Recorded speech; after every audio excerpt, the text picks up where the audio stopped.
Неизвестна е судбината на законот што го одредува местото и улогата на СЈО, откако вториот обид за усогласување со ВМРО ДПМН синоќа заврши неуспешно. Владата најавува проширување на опфатот на соговорници, односно разговори и со други пратеници. Очигледно дека вчера таа втора рунда не успеа да даде резултати. Јас сметам дека треба да се продолжи паралелно да се работи во две траектории и во продолжување на обид за постигнување на консензус, меѓутоа и во комуникација со пратениците за евентуално да се обезбеди мнозинство во собранието. ВМРО ДПМН инсистира законот за обвинителство да вградува принципи, а не амандмани. Доставиле забелешки на 123 страници и 11 меѓународни документи.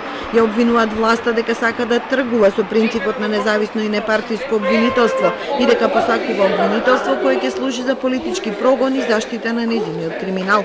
Залудни се обидите за притисок врз опозицијата и таа да се представи како кочничар за наводни реформи.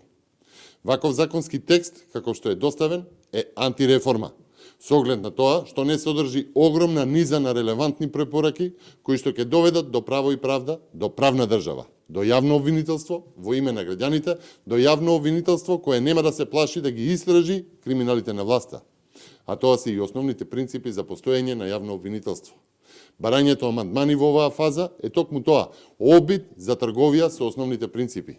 Министерката Десковска тврди дека сите документи за кои говори ВМРО ДПМН се веќе вградени во неколку закони. Се сомнева дека опозицијската партија одолговлекува и го обструира процесот.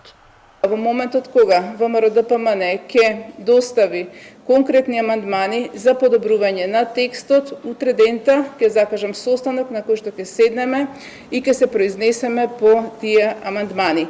Апстрактни дебати кои што би се воделе на тема на различни принципи или толкување на принципи, мислиме дека во овој момент навистина би значило губење време. Законот за обвинителство беше усвоен од владата пред 15 на дена. Со него СЈО добива одредена автономија, но хиерархиски е подредена на јавното обвинителство. Ја задржува надлежноста за истрагите отворени и по 30 јуни 2017. Токму поради ваквите одредби, опозицијата прво побара лидерска средба, а потоа почна разговори во работни групи, бара контрола врз работата на СЈО и негово вградување во редовното обвинителство. Законот се носи со двотретинско мнозинство и е дел од реформската законска агенда.